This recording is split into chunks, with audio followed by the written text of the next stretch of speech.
All right, what I'd like to do now is go through the details of the experience of fusion, of bad love, of unintegrated self in relationship. I'll then characterize merger, good love, and the main characteristics that would exemplify a relationship like that. You should be having a pencil in your hand, and this will give you a love checklist. And in fact, Dr. Ekoff, at the end of her article, literally gives an appendix, a one-page juxtaposition of all the key concepts on this continuum. And I think that's a very useful tool, and I'll go over the details of that at the very end.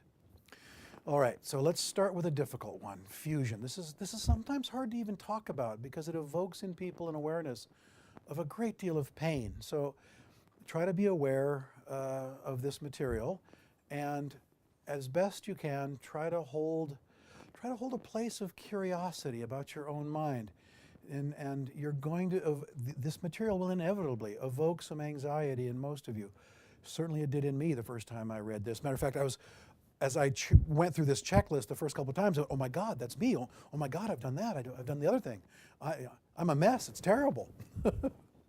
We call that the graduate student disease. As we study psychopathology, it seems like everybody that's studying all these different mental illnesses has them all. And what that says is the human mind is pretty complicated, and we probably do have a little potential for all of those, and we can recognize it in ourselves. So this isn't a list of accusations. This is a list of opportunities to get better. That's the way I hope you think about it. And again, one has to be gentle with yourself because this is psychically determined. This is unconscious. It's developmental. It was laid down before you had the use of language or understood how to use language very well at all. In some ways, okay, we can say you're responsible for your relationships, and morally and ethically and practically you are. But you're not responsible for your childhood. You're not responsible for the person that you were formed as. You're responsible for what you do with that.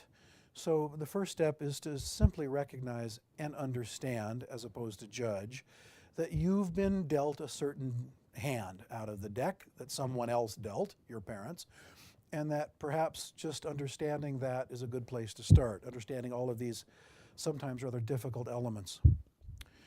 So, the core element of a fused relationship, the way a fused individual functions, is that they really are undifferentiated between themselves and the other. They can't tell the difference between the inside and the outside. They can't tell where they stop and the other person starts. That's one of the reasons boundary violations are so obvious. If you find yourself checking your partner's pockets, looking at their email. I had a couple one time, and they were both sort of IT people, and he had hacked into her computer and read all of her emails and was outraged that he found some emails that were a little incriminating about a relationship she was having. And it never occurred to him that perhaps hacking into her email was a problem in and of itself. He was totally justified in that. And that's the undifferentiated self and other. It was justified because he was threatened and his identity was vulnerable.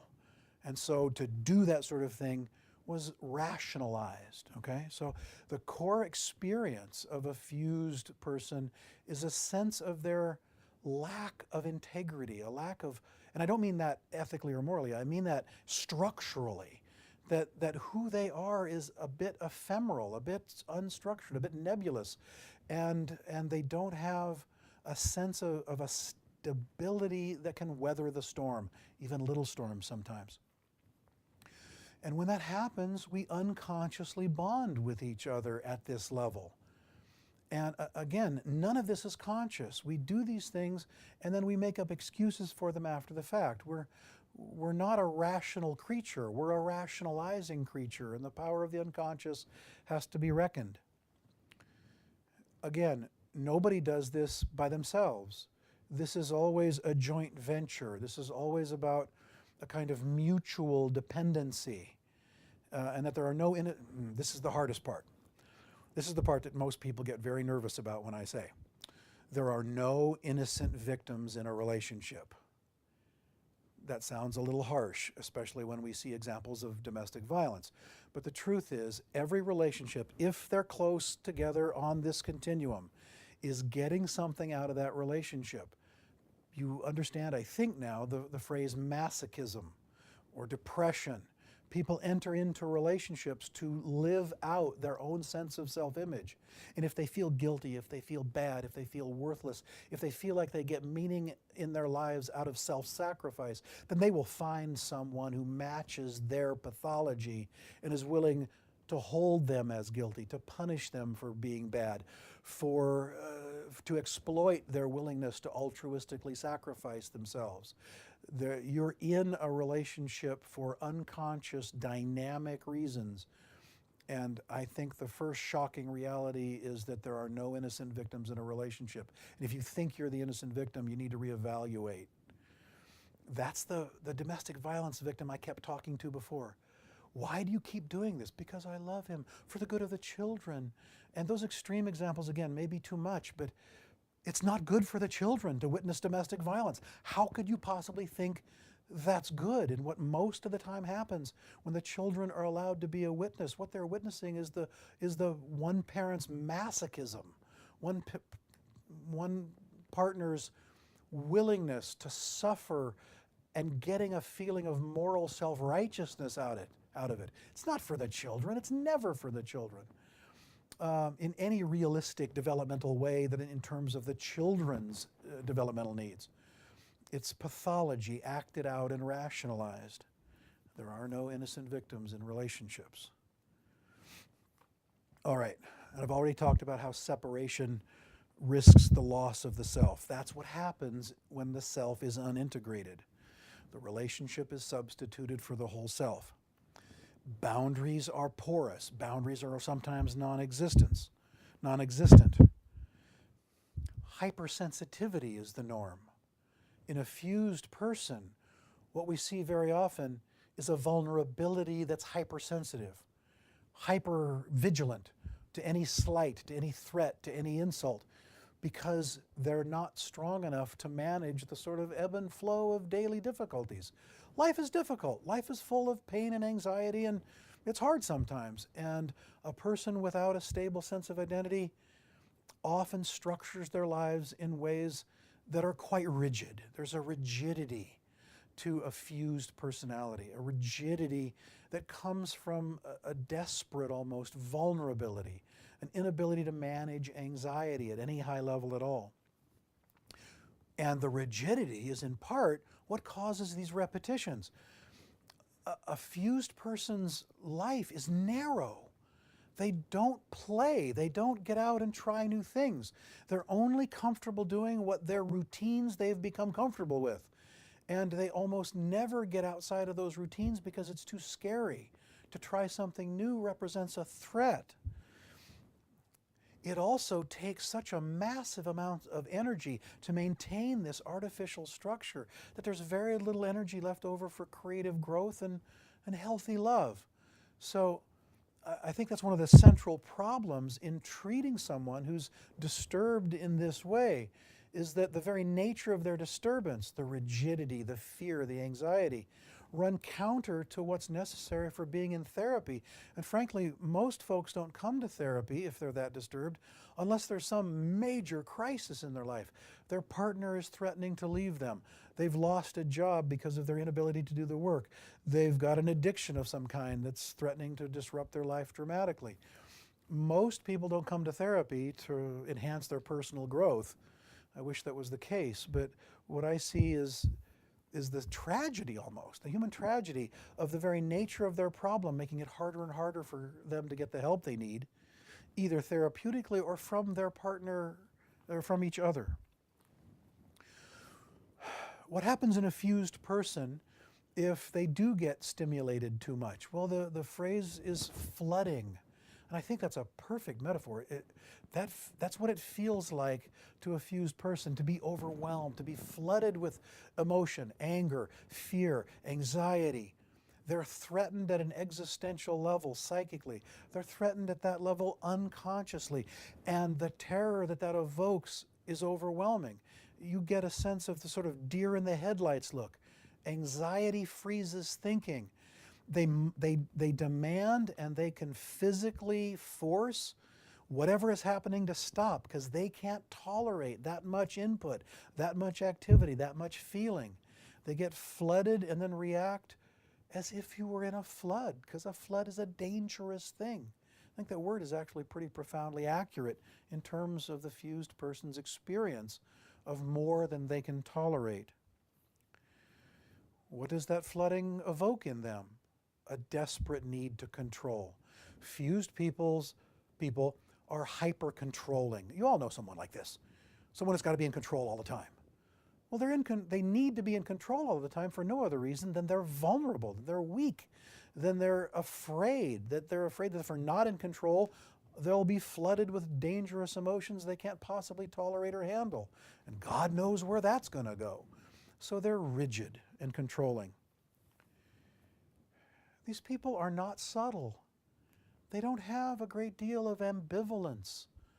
Someone says something and they've got a right and a wrong answer for things. What does that sound like? Splitting.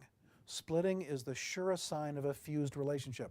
All black, all white, all right, all wrong, no subtlety, no ambivalence, love or hate. You're either for me or against me, okay? And frankly, this is a good way to talk about our political system. I mean, I think we've completely degenerated it into splitting at this point. No one's actually discussing policy, the rational results of particular policies. They're just haters. Everybody's hating everybody else. Everybody's accusing everybody else of being a bad person. That's a sign of splitting. That's primitive. At the cultural level, we see individual dynamics being acted out at the cultural level. I'm going to save the rest of that lecture for social psychology. That's going to be down the road a ways. But we see these dynamics being acted out on larger planes, in organizations, in communities, in nations, between nations. The human psyche is present at multiple levels. Okay, enough about that. No ambivalence. What that translates into very often is a failure, what we call a failure to symbolize. You cannot think abstractly. You can't wonder theoretically, philosophically about the meaning of things. There's no ability to tease apart possibilities in an argument, to see possibly that the other side might in some way have a point. If they don't agree with you, they threaten you, and you must annihilate them. They must be bad. If I'm in danger of being overwhelmed, it must be because you're evil, and I get to attack you in every way that's possible because it's justified by the nature of my terror, psychically, unconsciously, and in reality it, of course, isn't anywhere near that. But we are creatures driven by unconscious dynamics more than anything else. And I think that's what I meant, the failure of symbolization. I think that's what I meant when I said feelings are facts to the fused. You could write that down. And it's a little mnemonic, maybe, a little mnemonic device, a little way to remember this. Are feelings facts? You have a feeling, and is there a little part of you that can go, wow, I'm feeling really something here. I'm having an intense feeling. What is that about? Did you really do something that bad? Or is something in me being evoked that I need to become more mindful of? If you can ask that question, if you can go, whoa, intense feeling, hello, what is that about?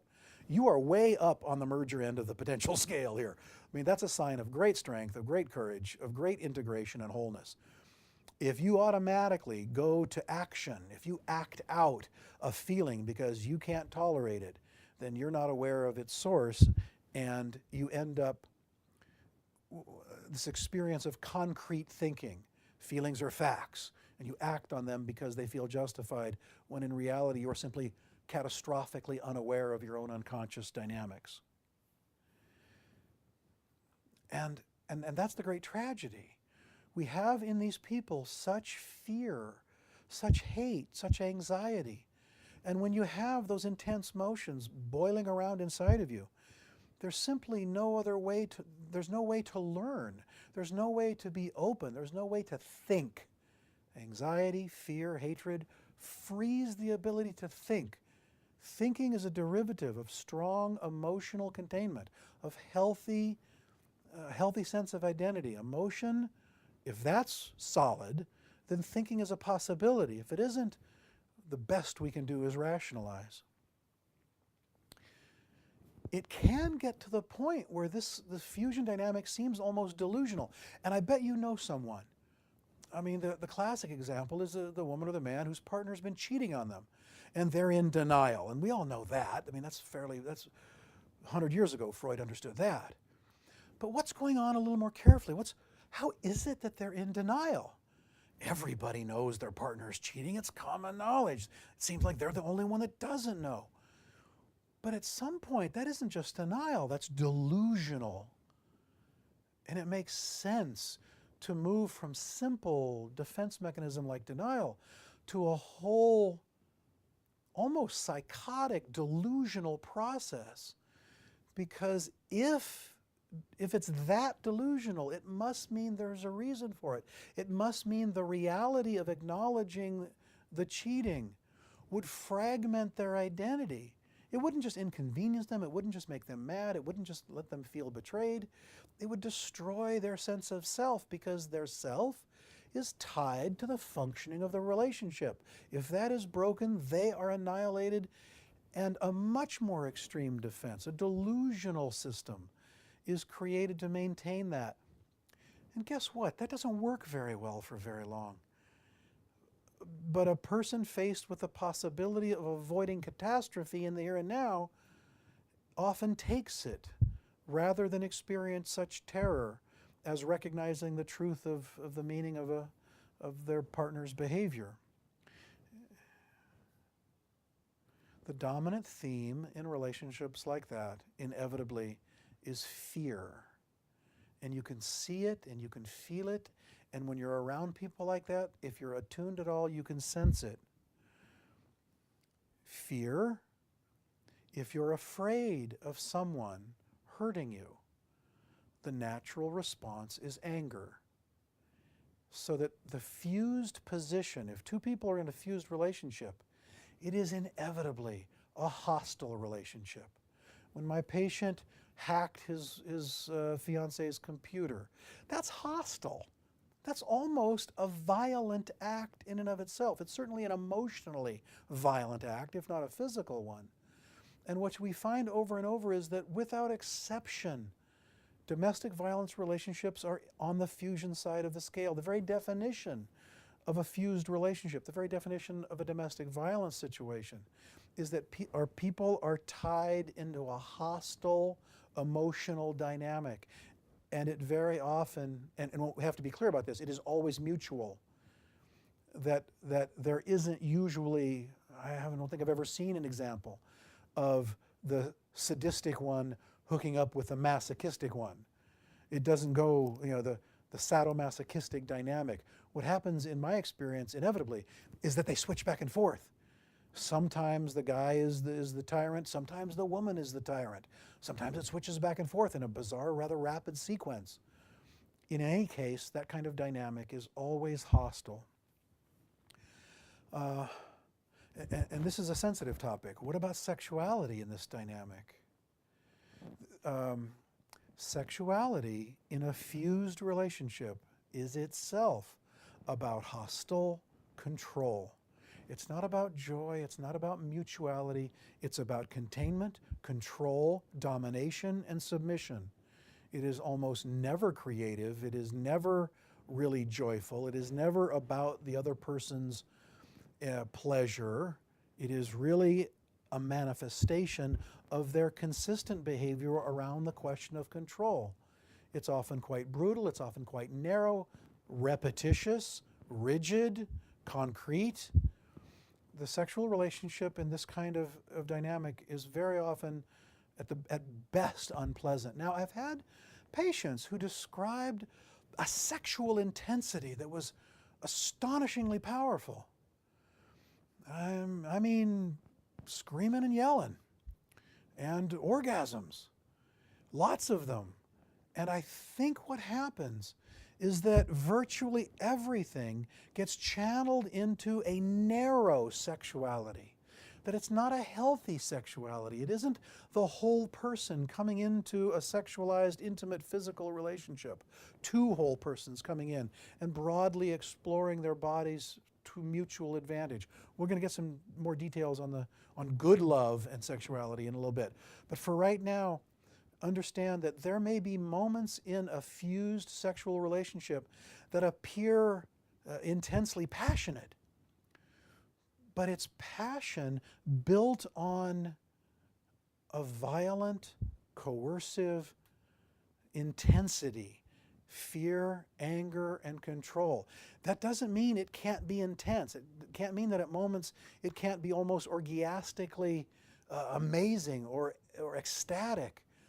The question is, how long does that last? Is that just this rare and compulsively entered into physical relationship? What happens after? In a fusion relationship, the sexuality becomes isolated. It becomes compulsive. And the rest of the relationship remains, as I've described, rigid, hostile. And people stay together for this kind of intimate sexuality when they don't see that it really is not very soothing at all. It can be intense, it can be passionate, but do not mistake an intense physiological passion for an emotionally healthy sexual connection. I'm using a lot of words here. I have a sense that most of you will sort of instinctively or intuitively understand the difference. I hope so. Sexuality in a fusion relationship is about object usage, domination, and submission. It isn't joyous, it isn't playful. There seems to be a lack of meaningful soothing beyond the intimate sexual aspect itself. Once we get out of the bedroom, then we're back in that rigid, concrete relational dynamic. The irony of the intense sexuality of the fused couple is that because of its hostility, what we mostly see is that fused couples rarely can maintain monogamy. The irony here is that the intensity is unsustainable, and the desperate need for some intimate soothing drives people in these kind of relationships outside their relationship, even at sometimes great risk to themselves. All right. Another element that will indicate a fused relationship, time. What is their sense of time? In a fused relationship, there is only the here and now. There's no long past, there's no expectation of a long future. If there's a crisis, if there's pain, if there's suffering, if there's anxiety, it is overwhelming, it is right now, it has to be dealt with, you have to fix it, stop doing what you're doing now. Do this for me now, it has to happen now. The sense of time is narrowed down to the immediate moment.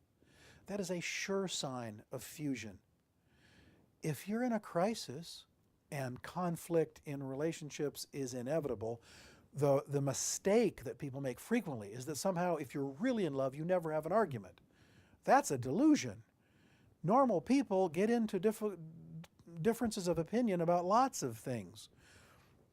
In fact, one of my favorite science fiction writers 40 years ago, Robert Heinlein, said, if two people agree on everything, one of them isn't necessary. I think from this perspective, if two people agree on everything, one of them or the other is submitting absolutely to the domination of the other. It's not that they don't disagree. It's that disagreement is threatening and therefore repressed massively.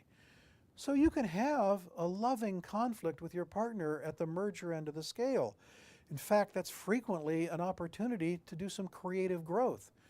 One of my favorite psychoanalytic thinkers is Marian Milner, and she actually took the position, and I think this is simply true, that conflict is inherent in human nature, and not only is it inherent in human nature, it's necessary in loving relationships as the source of potential creativity. That we are never so likely to grow as when we're challenged. And that challenge is inevitably in the nature of a conflict. And so we resolve it, if we're good, at a higher level, as opposed to crushing the opposition, denying the conflict, and staying in this rigid, isolated repetition. Conflict in healthy people is the source of potentially great growth and joy and mutual respect. Conflict in the fused is a source of nothing but danger. It has to be avoided at all costs. So the time, if I'm a loving person in a healthy relationship, and if I'm together and we have conflict, my response is, this is a conflict. But you know, we've been together for 5, 10, 15 years. We've had conflict before and worked them out. Let's take another look at what this really is all about. Oh, and by the way, I've been looking forward to spending another 5, 10, 15, 20 years with this person, anticipating a great deal of love and joy. Really? This conflict would threaten all that? I don't think so. Let's take an honest look at what it's really all about. So in the merger side of healthy love and healthy self-structure, time is broadened. We maintain a relationship with a past and a future. Past that has more good responses and more good experiences than bad, or it wouldn't last. And therefore, we have hope for more good responses in the future, more joy, more opportunities for growth in the future. Fusion, here and now, is all they can think about. Okay, merger. Let's look at the good stuff for a while. You can almost get depressed thinking about all the bad things that people do to each other in relationships. Okay, first thing about merger is that it is a beautiful source of continued personal growth. We build internal structure in the context of a loving relationship. We get stronger together. We integrate those parts of us that remain split off and fragmented. And there's parts of all of us that remain split off and fragmented. Nobody is in perfect health. Everyone has a growing edge. And in a loving relationship, that edge is celebrated, not feared. Again, it seems to me to be quite parallel to the relationship of a mother and child. Love, good love, merger, has the ability to come together in wholeness, but also to separate and to see the other wholly. Not as a part object, not as a function, but as a whole other person who you recognize has feelings like you, who you recognize may at times fail you. But I love this old phrase. Your partner can fail you sometimes, but even a dog knows the difference between being tripped over and being kicked, okay? In the fusion end of the scale, people are kicking each other. If there's conflict on the merger side, it's because we trip over each other, because we're imperfect and we're human. And we can get up and apologize, apologizing for tripping the other person, apologizing for tripping over them. It's not a moral failure to be in conflict. It's not a moral failure to hurt the other person at a very small level. Overt hostility, intentional infliction of harm, these are things that don't exist in a healthy merger relationship. Now, can I be a little sarcastic? Can I be a little pointed? Can I be a little harsh sometimes on a bad day? Can I get primitive enough to be mean to my partner? Yes, I can. But if I'm healthy and whole, I recognize my mistake. I apologize to the person for doing it. I take personal responsibility for that mistake, for that hurt. I analyze why I would have done that. What part of primitive me got activated?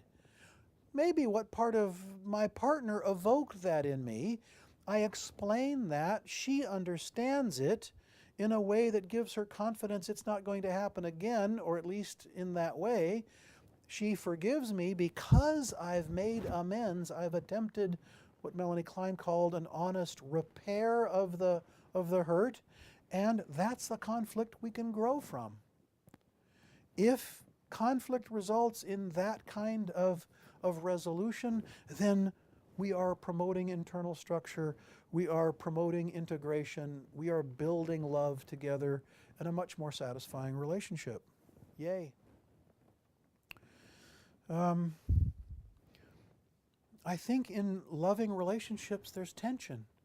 It's never perfect. There's tension between autonomy and the need to be in a relationship.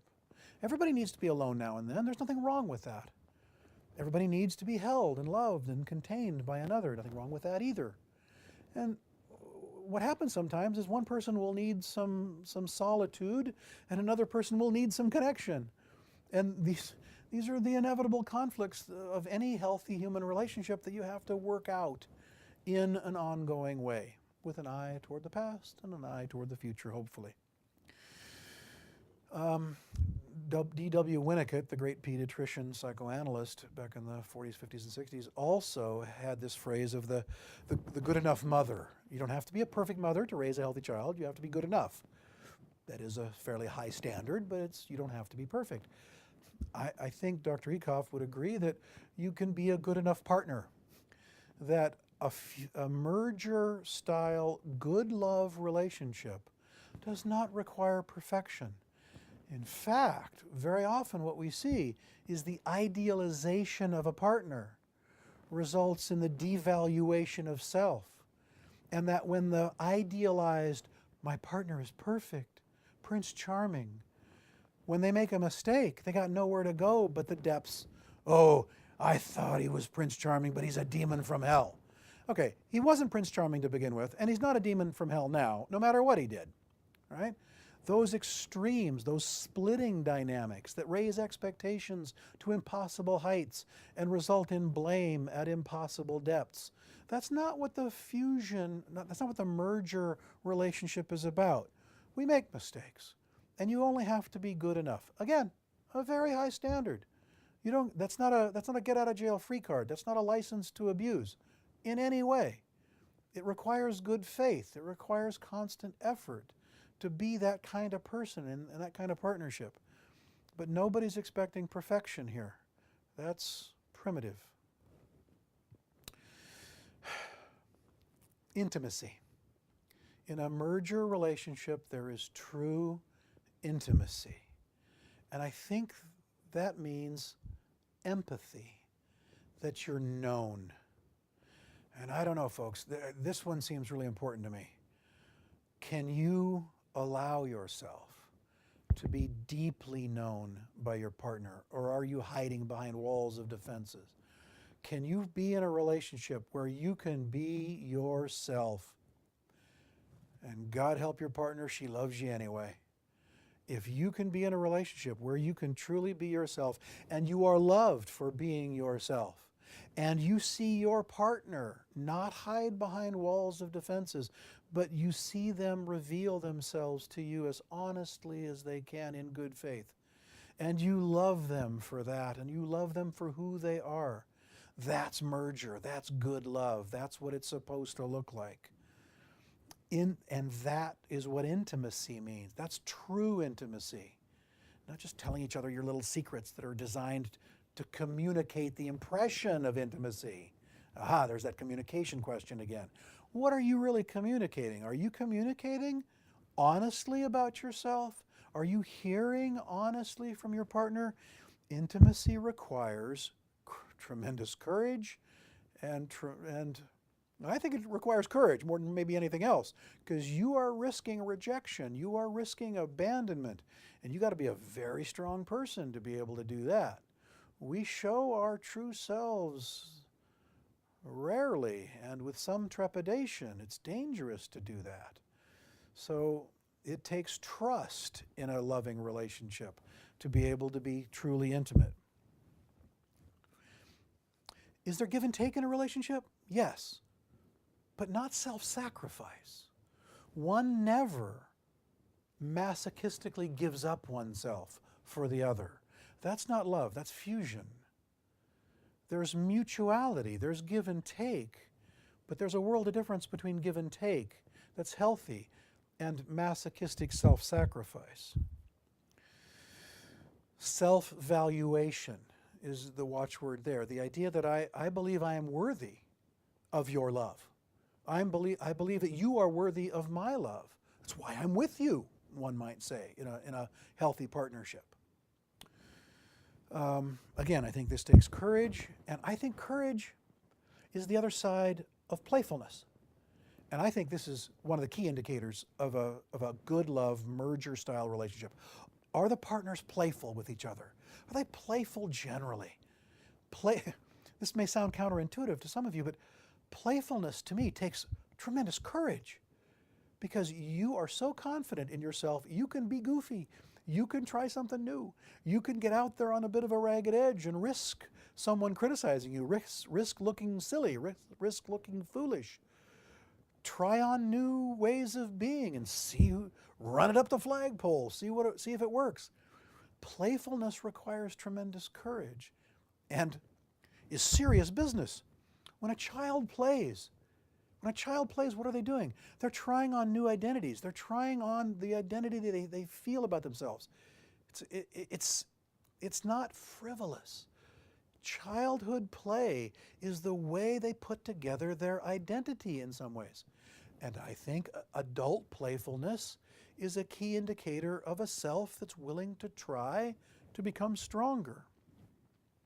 If you ask your partner, if you're getting to know somebody and you say, how do you play? What do you do for fun? And if they respond, I don't play. Play is for children. Well, your next word might fairly be, goodbye. We need to be able to play, to be loose and relaxed and let things sort of evolve creatively. There's a creativity in play, a creativity that I think only very healthy people can exhibit. Boundaries in fusion in a healthy love relationship, boundaries are respected. If my partner has a lock on a box, I don't break into it. I don't try to find the key. If I'm curious, I might ask. And she says, there's some stuff in here I'm not quite ready to talk to you about. I get to say, okay, hope you can talk to me about it sometime. I'm willing to listen. And if I'm honest about that, as opposed to, what the hell's in the box? If I feel threatened by that, maybe she's justified in keeping it from me. Maybe I'm not trustworthy in this new information. So I think boundaries are essential for a healthy relationship. One of the key indicators of fusion is that permeability of boundaries, the inability to tell where I stop and my partner starts. Sexuality in a healthy, loving relationship. Sexuality is fabulous. It is about an embodied presence. You're present to yourself. You're present to your partner. All the senses are in play. Okay, I think I can say this. If you are making love with your eyes closed and the lights off in the missionary position only and asking, are you done yet? Then you're in trouble. Then you're not in a healthy sexual intimate relationship. There ought to be eye contact. There ought to be lots of touching. There ought to be sound. There ought to be physical movement. There ought to be breathing involved. There ought to be the full embodied experience of each other's bodies and souls and minds and an integrated presence of self. And it ought to be a great deal of fun. And it ought to be creative and soothing. And I only half joke that if every once in a while in your sexual intimacy, if you're a healthy, loving couple, if you don't occasionally, in your playfulness, get a cramp and fall out of bed laughing because you tried something a little goofy and it didn't work, all right? If you hit the ground falling out of bed because your leg cramps up because you're trying something, and if you're laughing as you hit the ground and your partner is laughing as you hit the ground because it's so darn funny, you're okay. If you're having sex like that now and then, not all the time, but once in a while, you can kind of playfully get out on the ragged edge. And if it doesn't work, you can laugh about it, you're fine. And if you don't get out on the ragged edge now and then, something's too rigid about the way you're approaching each other's minds and hearts and bodies. I hope that wasn't too over the top.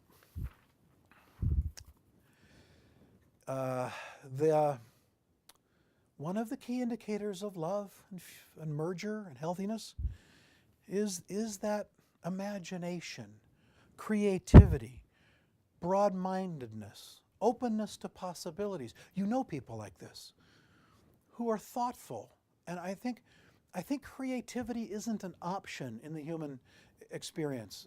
Robert Caper wrote a book called Immaterial Facts, basically showing the theoretical changes from Freud to Melanie Klein. And he wrote something incredibly profound in the later chapters of that book that I always thought was important. That creativity is not just for the artists and the elites and the sculptors. That creativity is an absolutely essential dynamic of every human life. Whatever it is, whether you're a teacher or a student or a worker or a barista at Starbucks, I don't care.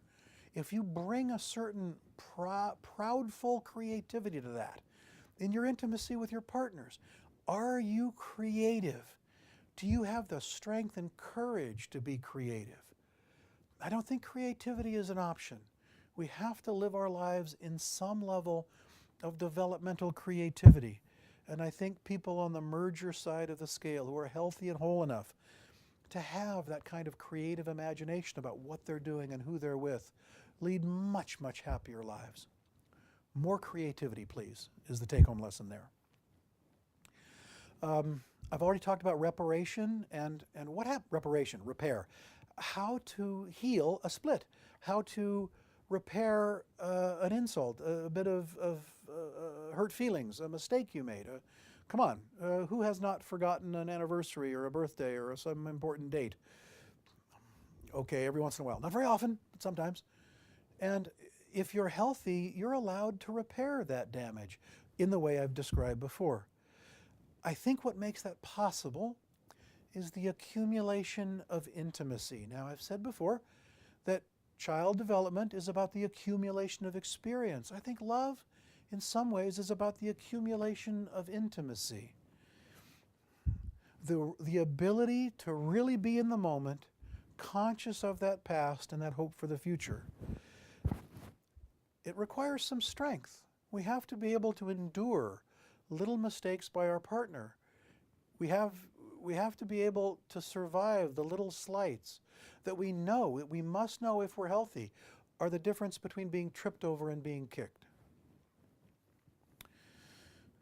Does a loving relationship require the idealization of our partner? Of course not.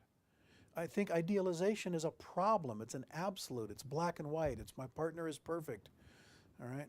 The princess or Prince Charming. Nobody can tolerate that for very long. Nobody can live that way for very long. So we have to manage what Dr. Egoff calls non-catastrophic disappointment. What I just call the little bumps and grinds of everyday living. I'm going to hurt her feelings, she's going to hurt mine sometimes, and we got to deal with that. And yet, we have an illusion of our partner's qualities. If I tell some recent acquaintances about my wife, I'm going to put a certain spin on it. I'm pretty proud of her and I love her and I'm going to tell these people all about her. If they meet her later, they might have a feeling that I perhaps exaggerated her good qualities just a bit. But there's a difference between delusion, the idealization and devaluation of the fused personality, and the illusion of a merger relationship where we put our best and our partner's best foot forward. We hold them up in fairly high esteem, and it's pretty close to the truth. That to me seems like a perfectly reasonable stance to take. We look at our partner with great love, sometimes wonder, sometimes awe may be too much, but a certain level of pride that this wonderful person is with me. If you don't have that feeling about your partner, something's a little shaky. You need to move farther to the right on the scale. I think one of the key indicators of a healthy merger relationship is as Dr. Egoff says, congruence between body, feelings, behavior, verbal expressions. You all know someone who has their stuff together, right? Who's got their act together. And I think that's a metaphor for something almost quite psychologically literal. That what they say and what they do and how they feel and their almost actual physical presence feels consistent. There's a certain overall presence to them that that almost anybody around them can feel. You know someone like that. Someone walks into the room and everyone knows they're the big dog. They're the one with it together. They're the powerful one, male or female. And I think it means this, that when you sense that about someone, you sense their integration, their wholeness, the congruence of their various attributes formed into a whole. When you can achieve that almost artistic self-creation, then you're in a position to bring that to a partnership that's loving and soothing and healthy and may fairly earn the name of love.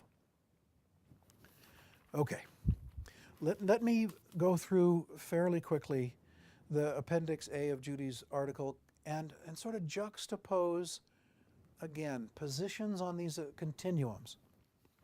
And you chart where you are in your current or perhaps past relationships, and perhaps chart where you want to be in your current relationship or in a future relationship. This, in some ways, is the most direct checklist on what you're doing and how you're doing it that I've ever heard of. So we have part-object relating versus whole-object relating. And I think that's a technical term of art in object relations theory, and it simply means that you treat people like a whole person. They're not a part object. And I've heard men say, well, I'm a breast man or I'm a leg man. And as soon as I hear that, I go, you're sick.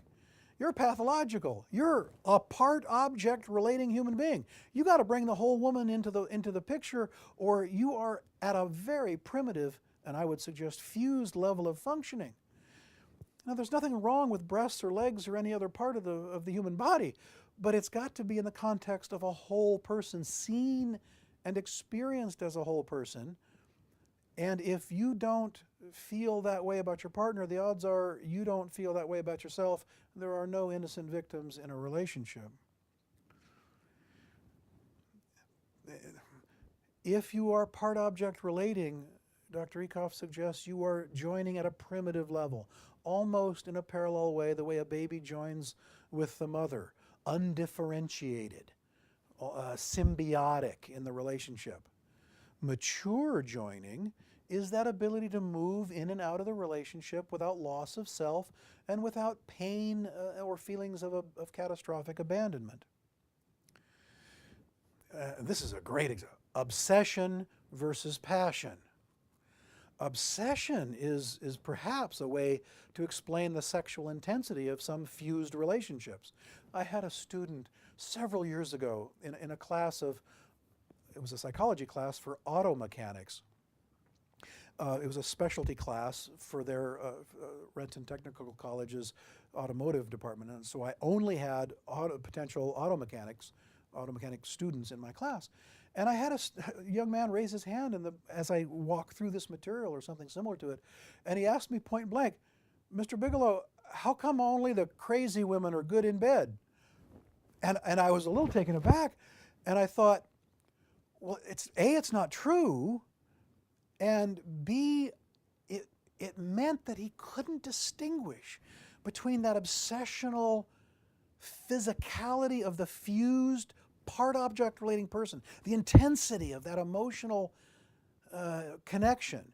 And it is intense and it is emotional, but it isn't passionate in the healthy and whole way. A good sexual life ought to be intensely passionate, but not obsessive. And I think that young student didn't understand the difference back then, and I think that's a good way to put it. Okay. Mind-body split, mind-body union. And that's that congruence idea. The idea that in merger, I think and I feel and my body is congruent. In fused relationships, what people see frequently is that they seem to be disconnected. They don't have a coordinated sense of their physical presence. They seem to be all up in their heads all the time. They seem to be hyper-emotional. It isn't all connected, and I think that's a strong indication, if they are all connected, that you're heading in the right direction, and if they're not, the kind of work you need. Oh, I love this dichotomy. Submission to the other, surrender to the relationship. If you have a nuanced sense of the English language, that's powerful stuff. Submission. That's what people on the fuse side do. It It implies the loss of identity. It's what a slave would do to a master. You submit to the master. But on the healthy side, you surrender to the relationship. Surrender in military terms can be a bad thing. It's a lot like submission. But in emotional language and in relationships, I think it implies a healthy giving over, a healthy commitment. The relationship is incredibly important to you. It provides you meaning in your life. You're not as good a man or woman outside of it as you are within it. It's the facilitator of your own growth. And you surrender to that in a way. That doesn't feel like you lose anything. It only feels like you gain something from it. Sadomasochistic union, egalitarian union. I think that's obvious. There's submission, which is healthy, versus surrender. In the fusion side, there's control and there's submission, and it's a hostile position. In a fusion side, despite gender differences, maybe because of them, there's an egalitarian union. This doesn't mean perfect equality, but egalitarian.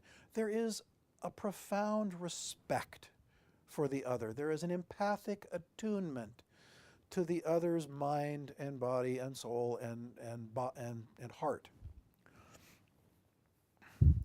If I'm fused and my partner isn't around or something's wrong, I worry. I'm anxious. There's a problem. It's potentially rather dramatic. But if I'm over here and there's a problem, I have a capacity for concern. I'm concerned. I want to find a solution, but there's a difference between a capacity for concern and worry. I hope the language makes sense to you in some ways. That worry feels annihilating. Worry feels fragmenting. Worry feels like I'm in danger. If I'm concerned about something, I have an issue, a problem that with a little creativity I might solve. Projective identification is a primitive defense mechanism and a way of communicating. I commend my lecture on projective identification to you. It is the most powerful idea in the last 50 years in psychology. But Dr. Ekoff juxtaposes projective identification as a primitive defense mechanism against empathy. And if you understand projective identification, then this makes perfect sense. This idea that instead of enacting a communication that's partial between part objects, I feel the other person's presence and words and communications and emotions as a whole object. I think it's just a different way of saying part object versus whole object. To the fused, facts are feelings. To the fused, feelings are facts. To the merged, people truly in love, feelings are perceptions. They give us an opportunity to understand something about our minds. They're an opportunity to think. They're an opportunity to recognize something happening in a relational dynamic or out in the world. We have a feeling and we can wonder about its meaning and choose to behave in a way that works in the real world. Vague and unclear communication versus specific communication. I think that makes sense now. Concrete thinking, feelings are facts. Creative thinking, open to possibilities. Distortions of perception. If I'm angry, you're bad. The reality,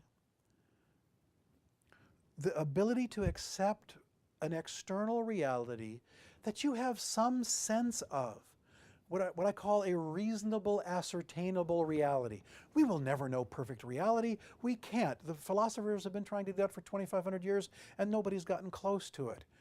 But you know what? You knock on wood, you walk around, you breathe the air, there's a reality out there, and most of our behaviors ought to comport with the demands of reality. When they do, mostly we're successful, hopefully. But concrete thinking doesn't allow that. distortions of perceptions that are based on an interior experience of anxiety and stress do not allow us to see things in reality. We have transference dynamics. We have projective identification happening in a massive way that distorts our ability to see what's really going on. We're in massive denial, to put it a different way, and you all know someone like that. Playfulness, enchantment, versus sort of no room for play.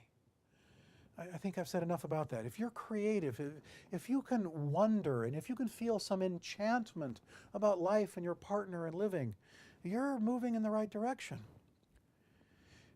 If you can feel solitude and not feel isolation in being alone, you're better off. Passivity is often a sign of fusion. Creativity, what I would call aliveness. And you all know someone like this. You also know someone who comes in the room and there's this energy about them, this aliveness. You just want to stand next to them and breathe their air.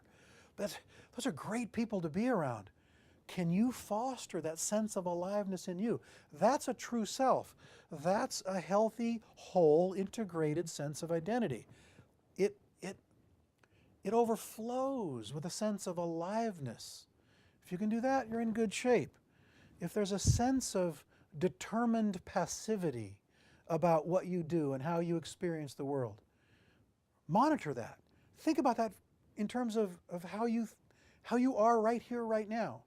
Do you basically take a passive stance toward the world, letting things happen? Or do you have a sense that you have some agency, that you have some control, that you can reach out there and make things happen? The alive person has a sense of that. Now, I don't mean some narcissistic grandiosity, think you can control the world, or you're Napoleon or something. That's delusional, that's malignant narcissism, that's mental illness. But really, do you have some agency in your life? Do you have some hope that you have some control, that you're moving forward, and the things that you do matter? That's the result of a merged sense of identity. Flooding and acting out versus containment and expression. Do you speak your feelings or do you rage them? Do you tell your partner, darling, I got to tell you, I'm a little angry right now, versus do you scream obscenities? I told a patient, a couple last week in couples counseling.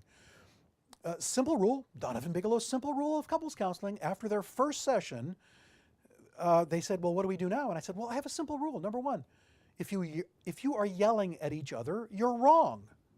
Stop yelling at each other, because they had been talking about yelling at each other quite a bit. And they looked at me kind of surprised, like, what? It's almost as if they didn't know how to communicate other than by yelling. And so that's the flooding and acting out that is generated by vulnerability. If you're a strong person, you don't need to scream and yell. You just need to speak your feelings honestly and with some empathy. Are you repeating childhood patterns of failed parenting? Or are you becoming more and more conscious of who you are and who you hope to become? Are you judging? Or can you exercise a benevolent curiosity about your own mind, that of your partner, and life in general? I think, to summarize Dr. Ekoff's approach, those may be the key words. Is your approach primarily judgmental? You're ready to judge yourself, you're ready to judge your partner, you're ready to judge everything all the time. You're quick to come to a conclusion. Judgment. Or do you have a playful sense, or the phrase is benevolent curiosity? Can you feel something and go, huh, I wonder what that means. I wonder where that's from. It seems like you've made me angry, but you know what? This doesn't feel quite as bad. This feels worse than what you did would warrant. Maybe I should think about that. Without judgment, just trying to understand how your mind works. I think if there's one character trait that would put you in the merger side over the fusion, it's the ability, not perfectly, not every time, but more often than not, to ask yourself those questions with some benevolent curiosity and to catch yourself when you're judging yourself or others harshly. Okay, the goal of this exercise, if there is an existential goal here, is to move into a relationship with yourself and your partner so that at the end of your life you can answer that question, yes, have I experienced enough as much true love in my long life as I could possibly have experienced? If the answer to that question is yes, then perhaps you understand what Dr. Ekoff was trying to do. Thank you very much.